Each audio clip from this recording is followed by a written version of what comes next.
You know what Hollywood doesn't want you to know? Some of its wildest, most jaw-dropping pre-code movies weren't just born from a writer's fever dream. They were ripped straight from the real-life scandals everyone whispered about, but no one dared to put in print. In an era when headlines could ruin lives and careers overnight, studios were quietly turning yesterday's tabloid bombshells into tomorrow's box office gold. So, how many of your favorite fictional classics were really just Hollywood holding up a mirror to America's dirtiest secrets? Let's dig in. Just be warned. The truth might be messier than the movies. Redheaded Woman 1932. If you thought Redheaded Woman was just another spicy tale of a gold-digging seductress clawing her way up the social ladder, think again. This film is basically a coded confession of the chaos that made front pages in Jazz Age America, where flappers, chorus girls, and so-called other women were running circles around the social elite, leaving a trail of broken marriages and public meltdowns. Jean Harlow's character, Lil Andrews, isn't just a wild invention. She's a composite of 100 real-life homewreckers, including icons like Clara Bow, whose love affairs and messy personal life were so notorious that even the gossip columnists had to stop and catch their breath. But Redheaded Woman didn't just flirt with scandal. It poured gasoline on it and tossed a match.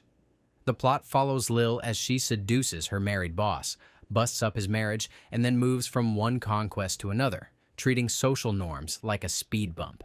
This wasn't just Hollywood fantasy. The 1920s and early 30s were littered with sensational divorce trials, lurid love triangles, and tales of women who used their wit, charm, and unapologetic sexuality to score everything from penthouses to pearls. Harlow's performance is a wink and a dare. She knows exactly what she's doing. And so did the audience. The production code enforcers nearly lost their minds over this one, and honestly, you can see why. By the time the credits rolled, Redheaded Woman had managed to make adultery look like an Olympic sport and left censors scrambling for smelling salts. The movie was banned in the UK, edited for American screens, and somehow became even more popular. The punchline? It didn't just reflect a scandal, it became one. For anyone who thought the Roaring Twenties were all about jazz and gin, this film is the cinematic equivalent of reading your neighbor's divorce papers and then passing them around the block. The Wet Parade, 1932. Set against the sweaty, desperate backdrop of Prohibition America, The Wet Parade isn't just a preachy drama about the dangers of booze. It's a thinly veiled indictment of the country's most disastrous social experiment, one inspired by enough real-life headlines to fill a speakeasy's secret bookshelf. MGM went all in, adapting Upton Sinclair's novel but pouring in extra scandal from the tabloid tales of bootleggers, lawmen, and ruined families who defined the era. Let's not sugarcoat it. Prohibition turned America into a pressure cooker, and everyone from street kids to senators was getting burned. The Wet Parade stitches together true stories of ordinary folks destroyed by the bottle and big-time crooks making fortunes off of illegal liquor. There are characters whose fates echo the tragic headlines of the St. Valentine's Day Massacre and real-life bootlegging disasters that left families shattered. The plot isn't subtle. Families are wrecked, innocent lives are lost, and the system designed to protect America does little more than create a black market and unleash a tidal wave of corruption. The film goes further, showing the rise of speakeasies, the hypocrisy of dry politicians sipping privately, and the parade of ruined lives left in the wake of a law that most Americans never really respected. And while the censors bristled at its frank depiction of addiction and violence, audiences recognized the stories playing out on screen as painfully close to their own neighbors, friends, or even themselves. The Wet Parade's greatest scandal wasn't in the script. It was in how honestly it aired America's dirty laundry. By taking real-life pain and moral panic and slapping it on the big screen, the film dared viewers to face the consequences of social engineering gone wrong. The fact that its lessons still sting almost a century later. That's the real hangover. Babyface 1933. You want to talk about a movie that set America's hair on fire?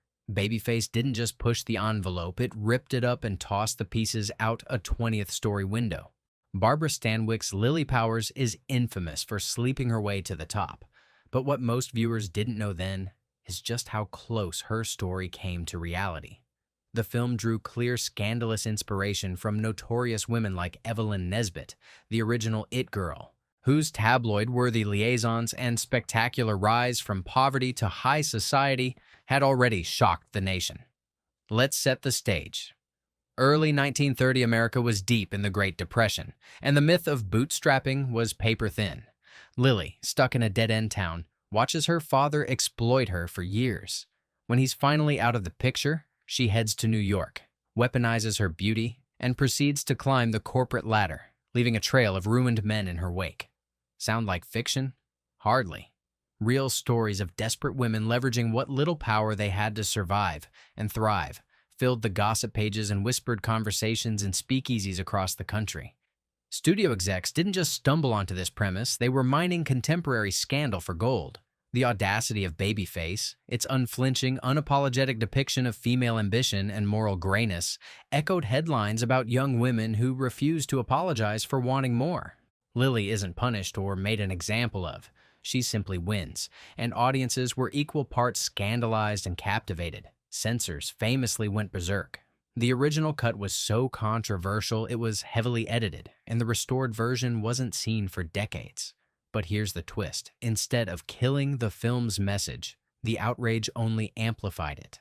Babyface remains a time capsule of a country wrestling with class, gender, and the raw desperation of the era. It was and is a scandal, one that proved sometimes the real dirt is right under your nose, just waiting for Hollywood to brush it onto the silver screen. The Public Enemy, 1931. If you ever wondered where the line between newsreel and fiction blurs, look no further than The Public Enemy. James Cagney's electrifying turn as Tom Powers wasn't just inspired by some screenwriter's dark imagination, it was a not-so-subtle nod to the bloody exploits of actual Chicago gangsters, especially Al Capone, whose reign of terror made the city's streets run with more than just spilled whiskey. Hollywood's mob movies didn't invent the idea of the bad guy as anti-hero, but The Public Enemy took it to another level by echoing real-life headlines so closely that audiences saw thinly disguised versions of the gang wars, drive-bys, and betrayals splattered across their morning papers. The infamous grapefruit in the face scene? Legend has it that it was inspired by an incident Capone himself witnessed, and probably enjoyed more than he'd admit. The context is everything. The early 1930s were wild with Prohibition-era violence, with Chicago practically serving as a real-time writer's room for Hollywood's most hard-boiled scripts. The Public Enemy's producers didn't shy away. They wove in the brutality, the glamour, and even the doomed romanticism of organized crime, mirroring not just Capone, but also gangland rivals like Bugs Moran and Dion O'Banion. What really made the film scandalous, though, was its refusal to moralize. Tom Powers is not punished in any satisfying Hays Code-approved way. Instead, the film lets you sit in the mess of choices, consequences, and cold bodies. Censors fumed, reformers raged, and yet the movie became a sensation because it rang true. The Public Enemy blurred the boundary between the gangster flick and the gangster's life, serving up a cinematic mirror that dared America to look at itself, blood and all. I Am a Fugitive from a Chain Gang, 1932. Every so often, a movie doesn't just scandalize the censors, it sparks a national reckoning. I Am a Fugitive from a Chain Gang is that film, and its roots are as real and raw as they come. Adapted from the autobiography of Robert Elliott Burns, the movie pulls absolutely zero punches, dragging America's brutal chain gang system out from the shadows and nailing its horrors to the screen for all to see. Burns's true-life story reads like a thriller. A decorated World War I veteran, desperate and out of work in the Depression, is railroaded for a minor crime and sentenced to a Southern chain gang. The punishment? Years of back-breaking labor, sadistic guards, and an escape that turns him into one of the country's most wanted men. It's a plot ripped from the day's most sensational news stories, but the kicker is, it's all true. Hollywood, ever hungry for scandal, saw the headline potential and went for broke. The film's depiction of sadistic prison wardens, corrupt justice, and the nearly hopeless plight of the wrongfully convicted rattled the public so hard that it led to actual legal reforms in Georgia and beyond. Governors squirmed, prison officials made excuses, and audiences couldn't look away.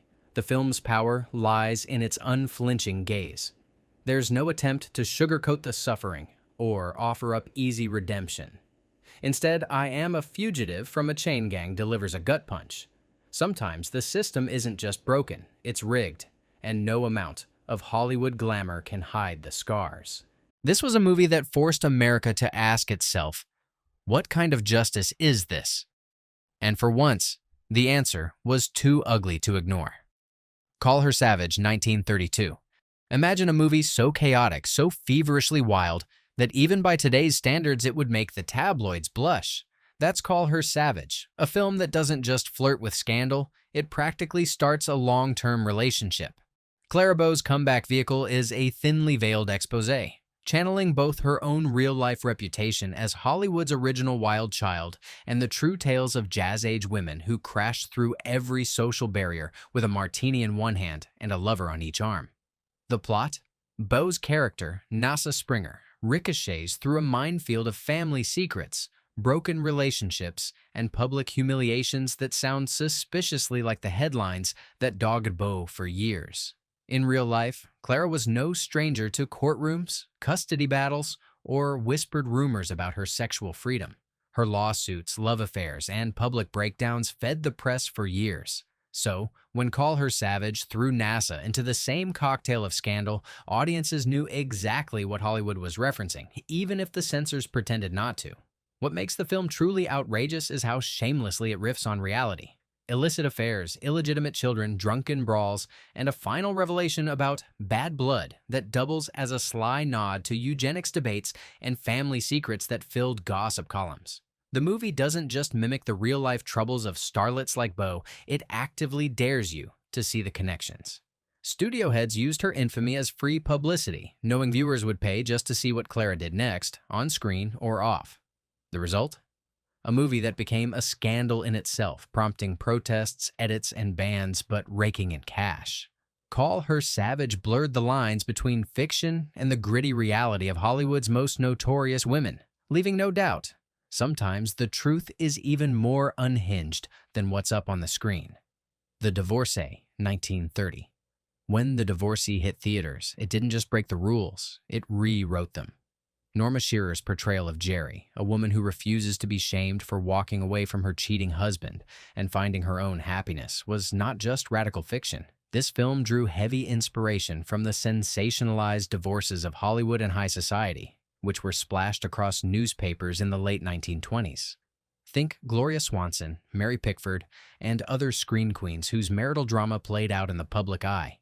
Each headline a stiletto in the ribs of Victorian morality. Here's the setup. Jerry discovers her husband has been unfaithful, and instead of the expected stand-by-your-man routine, she turns the tables, launching herself into a series of affairs and adventures. In the real world, this echoed the stories of fiercely independent women carving out lives for themselves post-scandal. Audiences were shocked, and critics were split. Some called it moral decay, others hailed it as feminist revolution. But the backstory is even juicier. Norma Shearer herself lobbied hard for the role, fighting the studio's typecasting to play a woman whose choices were unapologetically modern. The film's release coincided with a wave of high-profile divorces that upended social expectations, and The Divorcee played out like a script stolen from a society columnist's dreams, complete with heartbreak, revenge, and public redemption. Censors squirmed, but moviegoers flocked to see a story that mirrored their own scandals, triumphs, and heartbreaks. The Divorcee made it clear the rules for women were changing, and Hollywood was ready to broadcast that revolution even if the censors weren't. Hell's Angels, 1930. Take a big-budget war epic, mix in forbidden romance, personal betrayals, and the recklessness of real-life fighter pilots, and you get Hell's Angels, a movie as notorious for its off-screen drama as its on-screen spectacle. Produced by Howard Hughes, a man whose own scandals could fill a dozen movies, Hell's Angels was inspired by the true stories of World War I's lost generation, pilots who lived fast, loved hard, and crashed just as spectacularly. The film's plot tracks two British brothers tangled in love with the same woman played by Jean Harlow, set against the chaos and carnage of the Great War. But Hughes' vision didn't stop at fiction. He filled the production with nods to real-life aviation disasters, fatal stunts, and the decadent lifestyles of pilots who became overnight celebrities and tabloid fodder. More than a dozen stunt pilots were injured or killed during filming, a grim echo of the real headlines splashed across newspapers about doomed airmen and the dangerous, thrill-seeking culture of the time. Off-screen, Hughes and Harlow's own rumored affair added another layer of intrigue, and the director's obsessive quest for realism, insisting on dangerous aerial shots and authentic crash scenes, blurred the line between documentary and drama. The censors were less concerned about the film's violence than its sexual frankness and moral ambiguity, but audiences recognized the real-life echoes, love triangles, reckless bravado, and the heavy cost of chasing glory. Hell's Angels didn't just reflect a scandal, it embodied it, both behind the camera and on the screen. Hughes turned the true tragedies and romantic chaos of the World War I era into a cinematic spectacle, proving that when it comes to real-life drama, Hollywood never needed to look further than its own backyard. 5-star final 1931. Some films stab straight at society's most sensitive nerves, and 5-star final is a masterclass in that brand of sabotage. This newsroom drama, set in the cutthroat world of tabloid journalism, isn't just a condemnation of yellow journalism. It's an echo of real-life media scandals that dominated headlines throughout the 1920s. Hollywood didn't have to look far for inspiration. Think of the Ruth Snyder Judd Gray case, where a sensational murder and a tabloid feeding frenzy ended with the first-ever front-page execution photo. That real-world horror became the lifeblood of this movie. Edward G. Robinson plays Joseph Randall, a hard-boiled newspaper editor whose paper decides to dredge up an old murder scandal for the sake of sales, not caring about the wreckage it leaves in its wake. The parallels to actual events are impossible to ignore. Reporters digging through private lives, editors chasing the next lurid detail, families being torn apart as their darkest moments are splashed across the morning editions. The movie's fictional victim, Nancy Voorhees, is a barely disguised stand-in for the women caught in the crossfire of the day's real tabloid scandals, especially those who were publicly shamed and hounded until tragedy struck. 5-star final pulls no punches in showing how media vultures turn human suffering into profit, just as many American newspapers had done in notorious cases. The studio made it even more biting by letting Robinson's character teeter between guilt and justification, a reflection of the very real editors who made fortunes while destroying reputations. Critics and audiences alike recognized the true-life inspiration behind the drama, sparking angry editorials and plenty of hand-wringing in the real press. The film's punchline? By exposing the press, it became the scandal it sought to criticize. 5-star final blurred the line between fiction and the ugly truth of media exploitation, reminding viewers that sometimes the biggest villain isn't the criminal, but the reporter at your door. The Story of Temple Drake, 1933. If any film ever taunted the censors by weaving real-life horror with Southern Gothic heat, it's The Story of Temple Drake. Based on William Faulkner's scandalous novel Sanctuary, already inspired by lurid newspaper stories about violence and corruption in the rural South, the movie turned the dial even higher. The plot, Temple, a judge's daughter, is lured into a den of bootleggers and criminal chaos, subjected to violence, blackmail, and every vice that the censors hated. But behind all the melodrama lurked true stories that had shocked Depression-era America. Sanctuary itself was loosely inspired by actual cases of Southern good girls gone bad and the tabloid coverage of crimes against women that inflamed public anxieties throughout the late 1920s. Temple Drake's story taps into all the ugly realities that polite society tried to hide: kidnapping, sexual assault, and the hypocrisy of families desperate to protect their reputations no matter the cost. Faulkner claimed it was all fiction, but those who followed the news saw direct links to real-world crimes, including the notorious trial of Leo Frank and other cases that became national obsessions. The filmmakers didn't shy away from controversy. They amped it up, casting Miriam Hopkins as Temple and letting the Southern shadows ooze through every frame. Censors went ballistic, slapping bans on the movie in multiple states and making it a rallying point for stricter enforcement of the production code. But audiences couldn't look away. They recognized the story's dark roots, and the film became a sensation, notorious for both its content and its source material. The story of Temple Drake proved that Hollywood's most disturbing tales often grew straight from the headlines. By forcing viewers to stare down society's worst secrets, it became a scandal in its own right and an essential piece of pre-code history. Night Nurse. 1931. Picture this. Barbara Stanwyck in a starched white uniform, a corrupt doctor with secrets to hide, a pair of children in mortal danger, and Clark Gable as a vicious chauffeur who'd kill to protect his boss's dirty laundry. Night Nurse isn't just a melodrama, it's a direct jab at the real-life headlines about wealthy families using money and muscle to silence scandal, cover up crimes, and manipulate the law.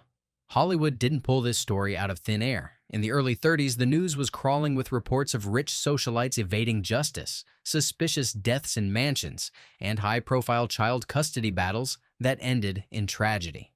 The infamous Lindbergh baby case, which obsessed the nation, and the mysterious death of heiress Star Faithful both fueled the public's fascination with the dark side of high society. Night Nurse's story about a nurse who uncovers a plot to kill 2 children for their inheritance is a composite of these very real and very recent news stories. Director William Wellman leaned into the scandal, filling his movie with coded dialogue, thinly veiled threats, and scenes that pushed every boundary the censors tried to enforce. Stanwyck's nurse is smart, gutsy, and relentless, standing in for the everyday heroes who dared to defy the powerful. The film's real punch comes from its willingness to show just how far the rich will go to bury their secrets, and how often justice fails those without connections. Night Nurse wasn't just provocative, it was prescient. The movie tapped into public anxiety about the growing gap between the haves and have-nots, and the very real sense that when scandal struck, the deck was always stacked against the powerless. In the end, it wasn't just a thriller, it was a warning, and America couldn't stop talking about it. Scarface, 1932. When it comes to movies that wear their real-life inspiration like a badge of honor and a target on their back, nothing tops Scarface. This isn't just a gangster flick. It's practically a biography of America's most infamous crime lord, Al Capone, with a few names changed to protect the guilty. Paul Mooney's Tony Camonte is Capone in everything but name, hot-headed, ruthless, and climbing the bloody ladder of organized crime in a city that looks a whole lot like Chicago. Hollywood didn't exactly keep their source material a secret. The screenplay was based on a novel inspired by Capone's rise and the gangland wars that gripped the country during Prohibition. You want body counts, double crosses, speakeasies, and politicians on the take? Scarface had it all, mirroring headlines of drive-by shootings and mob hits so closely that audiences could barely tell where the newsreel ended and the movie began. The violence in Scarface wasn't just for shock value. It reflected the real terror in cities where bullets flew and the law barely mattered. The infamous X motif painted across murder scenes was a direct nod to how death haunted every gangster's step, echoing true stories of mob retaliation and power struggles. And if anyone still doubted the connection, consider this. Capone's own men reportedly threatened the filmmakers and tried to halt the movie's release. Censors, as you'd expect, lost their minds. Edits, protests, and alternate endings were demanded. But Scarface's popularity only grew, thanks to its raw honesty. The movie didn't invent gangster mythology, it crystallized it, borrowing straight from the police blotters and scandal sheets of the era. Scarface proved that sometimes the only difference between Hollywood fiction and real-life crime was the soundstage. 3 on a Match, 1932. Talk about a movie with a curse. 3 on a Match is loaded with the kind of scandal that only feels plausible because it's all too real. On the surface, it's the story of 3 school friends whose lives spiral in dramatically different directions. But dig deeper, and you'll find the fingerprints of real-life tragedies, infamous kidnappings, and the dark side of American glamour in the early 1930s. The movie follows Anne Dvorak's character, Vivian, as she slides from privileged housewife to desperate addict, swept up in a web of crime and blackmail. The centerpiece is a harrowing child kidnapping, an unmistakable nod to the real Lindbergh baby case that gripped the country just months before the film was released. The nation was transfixed by the tragedy. Newspapers churned out every detail, and parents everywhere locked their doors a little tighter. Hollywood, never one to shy from a headline, took those anxieties and spun them into box office gold. But the movie's edge doesn't stop at abduction. Three on a Match pulls from stories of socialites ruined by drugs, gambling, and scandalous affairs, all of which were making regular appearances in the tabloids. The casting of Bette Davis and Humphrey Bogart added another layer of intrigue, both on and off the screen, as their own burgeoning careers were shadowed by rumors, and rumors of rumors. Three on a Match didn't just reflect the chaos of its time, it amplified it. The film was cut in some cities, panned in others, and ultimately became a cult classic. Its message was clear. Not every match leads to light. Sometimes it just burns everything down. Paid, 1930. If you want a movie that digs into the rotten underbelly of American justice, look no further than Paid. Joan Crawford stars as Mary Turner, a working-class woman wrongfully convicted of theft by a system that cares more about protecting the powerful than serving the truth. It sounds like classic melodrama until you realize how closely the plot parallels real-life cases of women railroaded by the courts in the 1920s, often to serve as scapegoats for crimes they didn't commit. The newspapers were filled with such stories, women who lost jobs, reputations, and freedom because they dared to challenge their employers or simply ended up in the wrong place at the wrong time. One of the most notorious cases was that of Edith Maxwell, a young woman convicted under questionable circumstances, which triggered national outrage. Paid drew directly from this well of injustice, using its plot to call out not just individual prejudice, but the broader machinery of class and gender discrimination.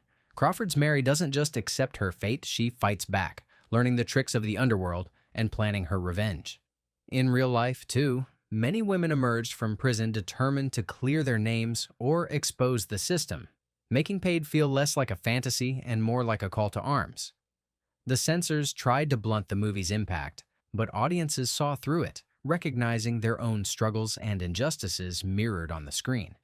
Paid is more than a cautionary tale. It's a rebellion, a fictionalized but painfully familiar portrait of the way society chews up the vulnerable and spits them out. Hollywood was watching the headlines, and with Paid, it made sure the rest of America was watching too. Madame X, 1929, re-released 1937. Some stories just refuse to die, and Madame X is living proof. This film, a melodrama dripping with betrayal and redemption, wasn't simply plucked from the ether. It's steeped in true-life European scandals that had already sent shockwaves through the drawing rooms of Paris and New York. The original stage play was inspired by real cases of fallen women and secret mothers cast out by their wealthy families, tabloid staples that fueled public outrage and gossip columns in both continents. The story? After being banished by her husband for a single indiscretion, Jacqueline Fleuriot becomes a social outcast, forced to wander through life under assumed names and in desperate poverty. Her only connection to her past is a son she can never see. Sound far-fetched? Not in the world of early 20th century scandal. Newspapers from Paris to Manhattan were littered with cases of society women cast aside for their mistakes, women who ended up in back alleys, flop houses, or worse, with their former lives erased and their children taken from them for the good of the family name. When Madame X was brought to the screen, Hollywood made the real-world parallels impossible to ignore. From the shadowy courtrooms to the desperate decisions made in dimly lit rooms, the film mirrored stories of hidden paternity, secret children, and mothers forced into anonymity by the very people who once claimed to love them. The audience knew these stories weren't fiction. They were reading about them in the morning papers. What gave Madame E its real power, though, was its relentless empathy. Instead of condemning Jacqueline, the film forced viewers to question who the real villains were: the woman who made a mistake, or the hypocrites who destroyed her life to protect their own reputations. In blending fact and fiction, Madame X did what few movies dared, held up a mirror and asked, what if this was your family's secret? So next time you catch a pre-code classic and think, wow, they really went there, just remember, Hollywood wasn't inventing chaos. It was borrowing straight from reality. Every whispered rumor, courtroom scandal, and sensational headline was fair game for a town built on storytelling and spectacle. Which of these films surprised you the most? What real-life scandal would you want to see on screen today? Drop your wildest picks in the comments, hit that subscribe, and share with your fellow scandal lovers. After all, the juiciest stories are always the ones that almost stayed secret.